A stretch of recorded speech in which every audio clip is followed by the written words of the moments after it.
got, you can't buy. It resides between my eyes. Walked through the fire, came out better on the other side. See, life's like a beach if you find the sailing right now. I feel like 100 grand. You are listening to Inspired Insider with your host, Dr. Jeremy Weisz.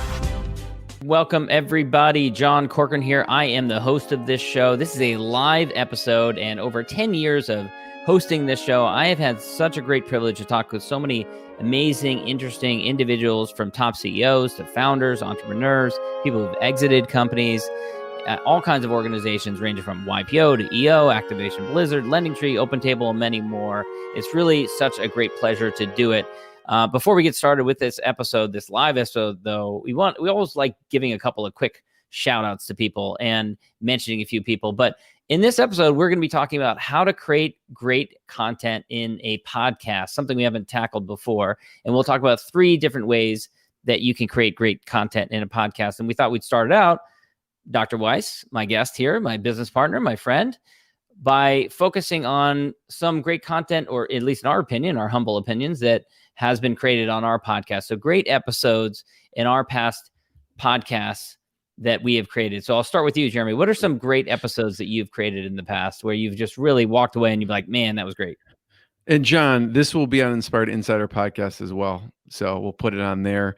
Past episodes. And I do want to say this episode is brought to you by Rise25, where we help businesses connect to their Dream 100 relationships and give to their Dream 100 relationships. Because for John and I, it's all about relationships. It's the number one thing in our life is relationships. And a podcast, I have seen no better way to give to my best relationship by profiling them, featuring them. And so if you have questions, you go to rise25.com. But case in point, John, we love profiling people we admire, we love, and I had David Mann and Derek Smith on from Firefly Group. They were introduced to me by Dan Zawacki of Lobstergram. He was the first person to send live lobsters in the mail, direct mail. Imagine getting a live lobster in the mail. And he did that back in the 80s. And he was featured on Oprah, and Howard Stern talked about him. And what makes for great content, one of the things we will talk about, we have to go into, is great stories. And that's what sticks out. And Gino Wickman, also, who I've had on and you've had on, I think, Dan Zawacki referred David Mann and Derek Smith, who bought EOS from Gino Wickman, which I didn't realize at the time. And all of those 3 are great. The EOS system is an amazing framework for businesses. So those are a couple that people should check out. And there's some amazing stories in there. What about you? Yeah, that's a great one. Those are a couple of great ones there. For me, it's hard to narrow it down. And you make a great point, because a lot of times when I walk away from a great interview, one of the things that I value the most is just the personal relationship that came from it. So it's sometimes hard to separate those two. But certainly my interview with Alexi Cashin, who later became a client, is a client now, but she told an amazing, heart-wrenching personal story of embezzlement at her company, was very transparent about it. And just the honesty and the rawness really came through. So that was really great.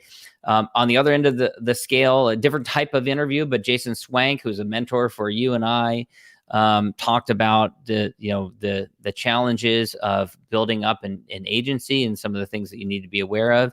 And then another recent one, Nick Damalakis, he's a great guy, and he told this amazing story of, in the early 90s, he was in college and he built up this website using his college's servers, like people did at the time. You didn't have internet access. So he hosted this website and it got a ton of attention, like hundreds of thousands of downloads. And it was kind of disruptive to the music industry. And he told this crazy story about showing up to the president of the university's office, and all these music executives were sitting around the board table. It was kind of a crazy story. So on that, Fabrice Grinda, who's a big VC investor, talked about that he closed a deal with Snoop Dogg at a crazy party, and also with Wu-Tang Clan. And if you look at Fabrice Grinda and you look at Wu-Tang Clan or Snoop Dogg, you think they're polar opposites, the way they act, the way they look, just their whole persona. And so he told that story as well. That's It cool. just reminded me of the music industry. So let's dive into this topic, how to create great content. Now, Jeremy, you literally created a course on this before.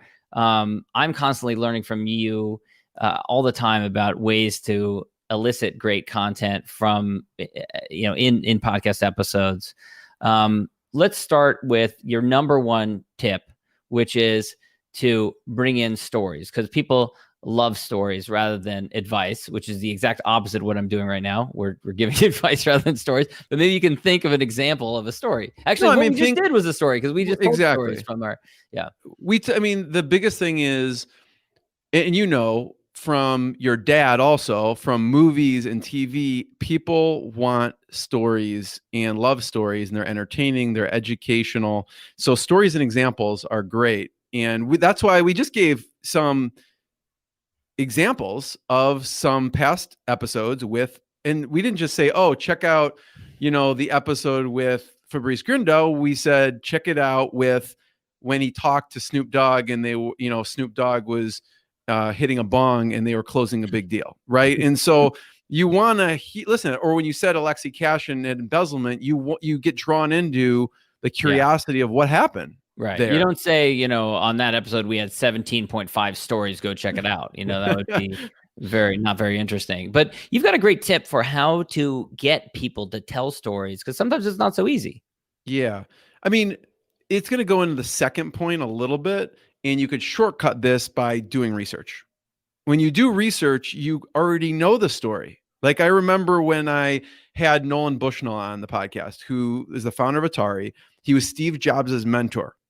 And I listened to his book. Again, you don't have to listen to everyone's book, but I listened to his book. In there, he talked about that Steve Jobs offered him 33% of Apple for $50,000.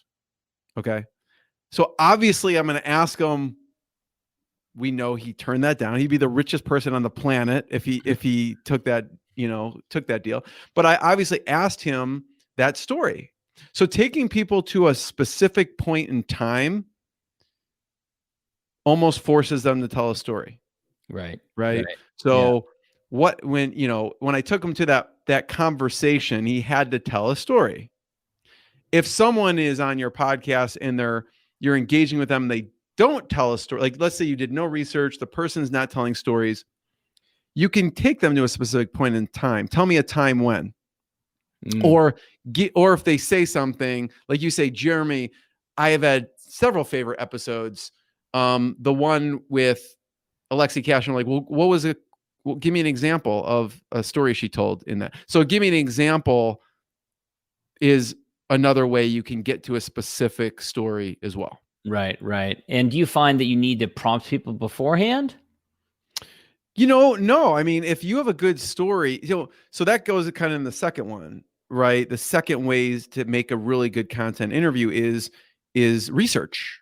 Mm-hmm. Research could be you researching it. It could be a pre-interview right before the interview where you are asking them. Like I ask, if I have John, tell me a great example or tell me a crazy story from this period of time. So we may brainstorm a little bit before we hit record on a cool story to tell. From the journey. Right. But it doesn't, what you're saying is it doesn't need to take a ton of time in order to extract those stories. And you can always just ask people for examples. And if it is a meaningful story from their life, one that they've told many times before, which is probably one of the types of stories you want people to tell in a podcast, then they're probably going to be able to come up with it. Yeah. So the second point is do your research. And what a common question we get from people is how much research and what should I do for research when I'm starting a podcast or I'm doing a podcast? Yeah.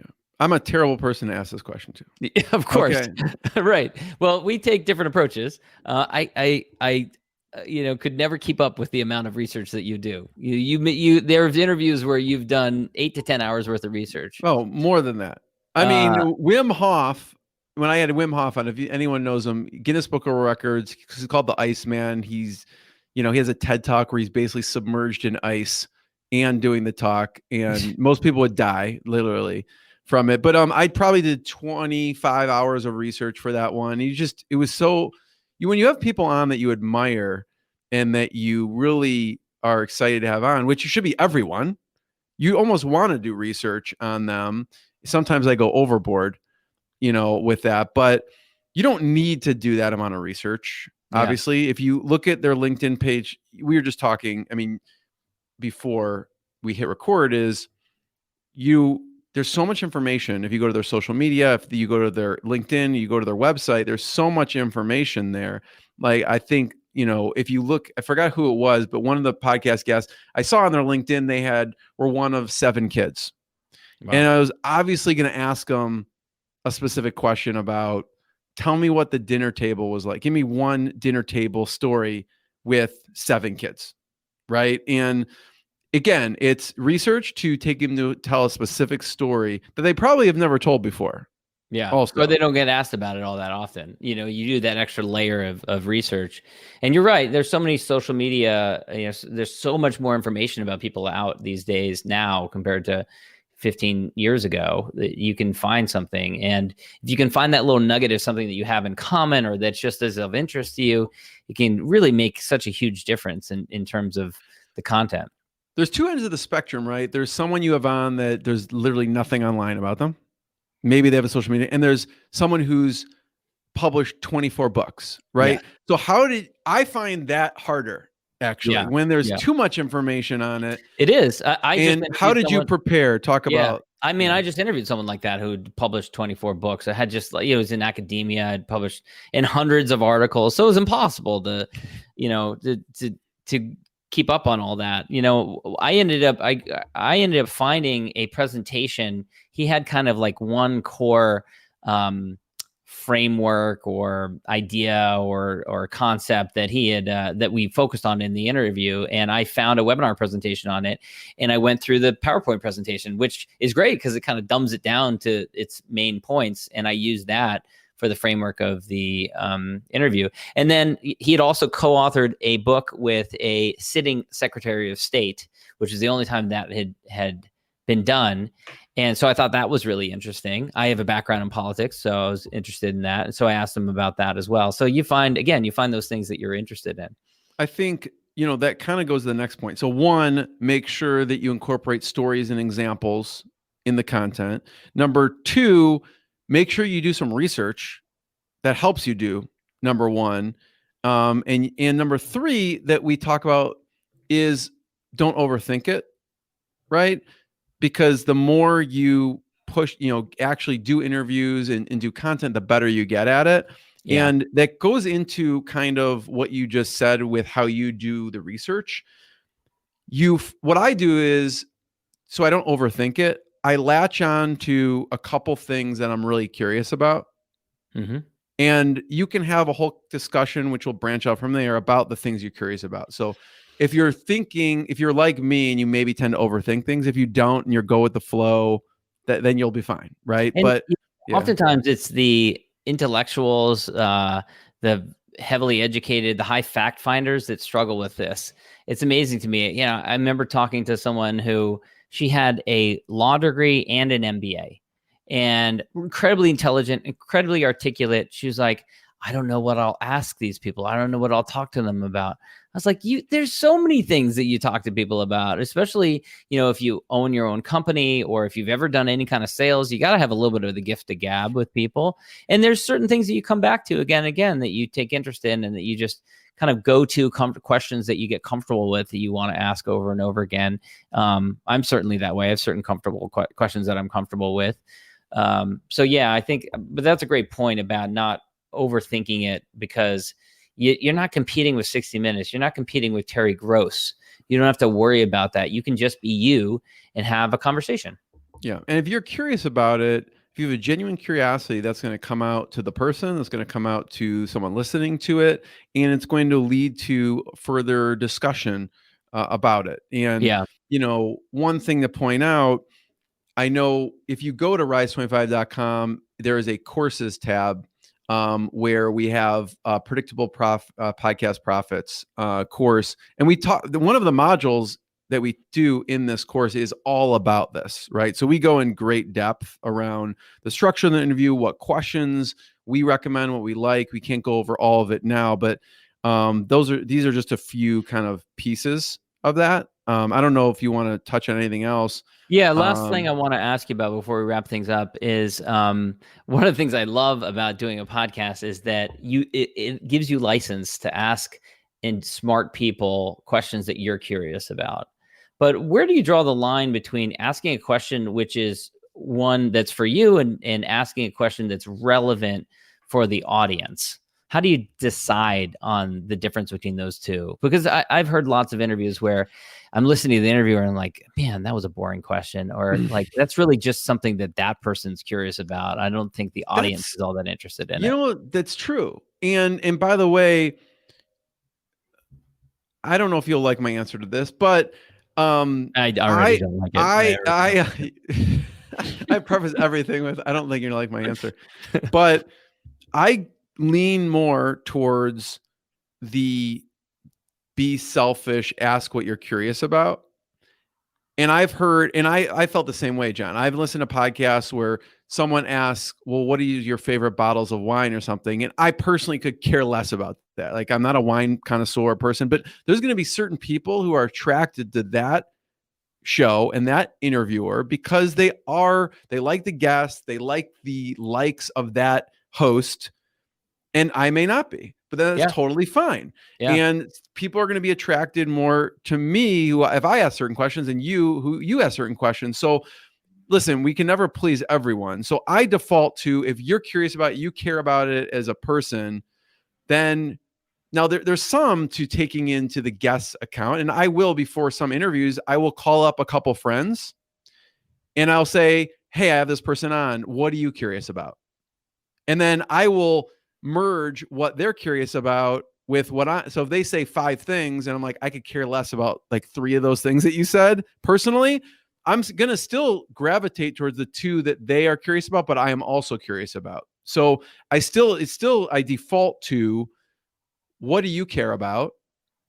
And if you can incorporate what other people care about, if you also care about it, cool. If not, going back to the other one, don't overthink it, right? Go with the stuff that you care about. And if you care about what wine the person drinks, ask it. I don't care personally. Yeah. And other listeners who don't care about it will get turned off by it maybe, but that's okay if you care about it. You want to attract your people. One final, actually, additional question I thought of, which is under the idea of creating great content. So naturally, because you want to create great content, you should go back and you should listen to the entire thing, edit out all the ums and the ahs and the awkward moments and all that kind of stuff, right? Of course not. Yeah. And you agree with me on this one, but it's what we love about podcasting is it's an authentic medium that you could just talk, and editing making it perfect, editing, there's shows that do that. I mean, they're in the business of broadcasting and podcasting. Yeah, NPR, that's American a little Life, different. All that stuff, yeah. So if you are producing, there's a small percentage that have a very, very highly produced show, and they should be doing that. Okay. We're talking a large majority who are not going to be doing that they are really about the authentic conversation. I'm not going to name the podcast. A podcast I actually like and listen to, I think it's overproduced. Like, I just actually get annoyed by it. I just let them talk, let the conversation flow. I want to hear all of it. And there's so much editing to it. I've heard that as well. I can't get into the full flow of the conversation because they're editing so much out. They're clipping so much in.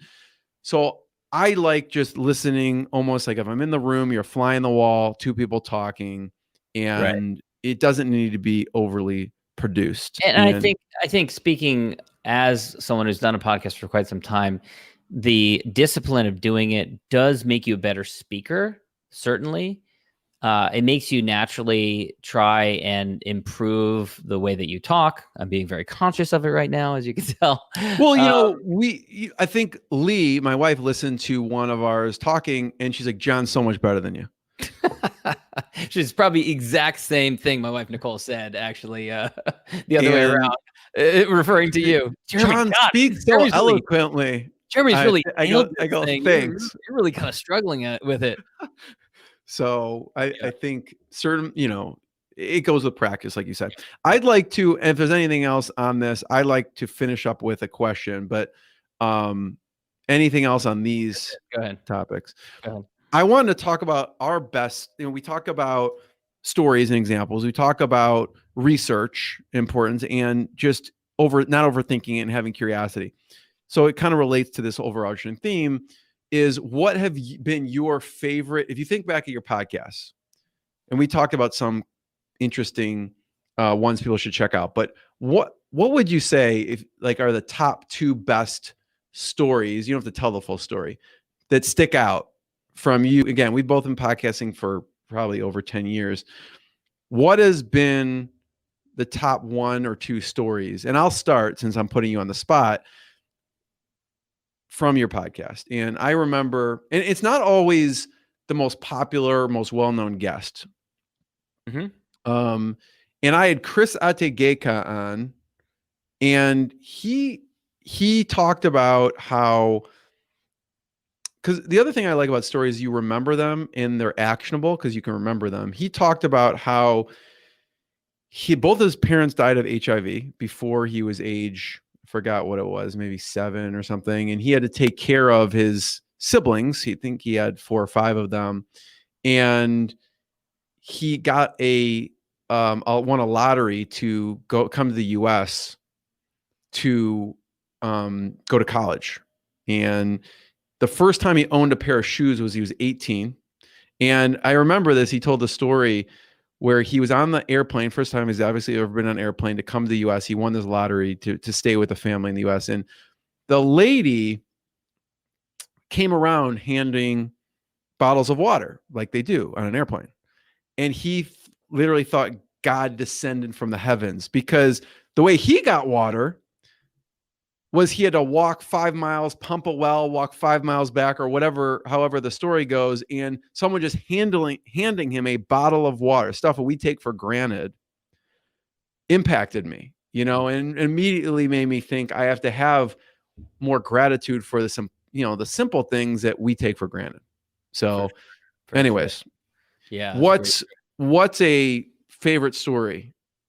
Yeah, from your podcast. There's so many, but one that comes to mind, I often ask the same question at the end, where I ask people if they're giving a speech for lifetime achievement, who would they thank? And I'm looking for them to pull out, maybe someone from their childhood or whatever. And when I interviewed Sean McGinnis, who was recently president and COO of YPO, amazing, huge organization, he pulled back to his childhood and told this story. He grew up in South Africa during apartheid. And he, I'm going to get hazy on all the details of it, but there was an African-American man who really raised him and his siblings and had a huge impact on him. And he just spoke with such reverence about this individual and the impact that he had on his life, and how it affected his life to this day. And so that was a real surprise. I didn't even know, I didn't see it coming or anything like that. And it was very touching and sincere. So that's one example. So I'll leave Sean it at McGinnis, when I remember, he talked about Nelson Mandela and a crazy story with Nelson Mandela in South Africa. Yeah. So yeah, I love that. Yeah. Jeremy, wrapping things up, where can people go to learn more about you and I and the work that we do at Rise25? Anyone can go to rise25.com. There's a video of us. You clipped in outtakes of it. So we joke around. We have humor about mistakes that we make, and that kind of shows what it's about. So you can watch a video, and it talks about how do you generate relationships and ROI with a podcast, and you can go to our about page and find out more about us as well on rise25.com. Excellent. All right. Thanks so much, Jeremy. What I got, you can't buy.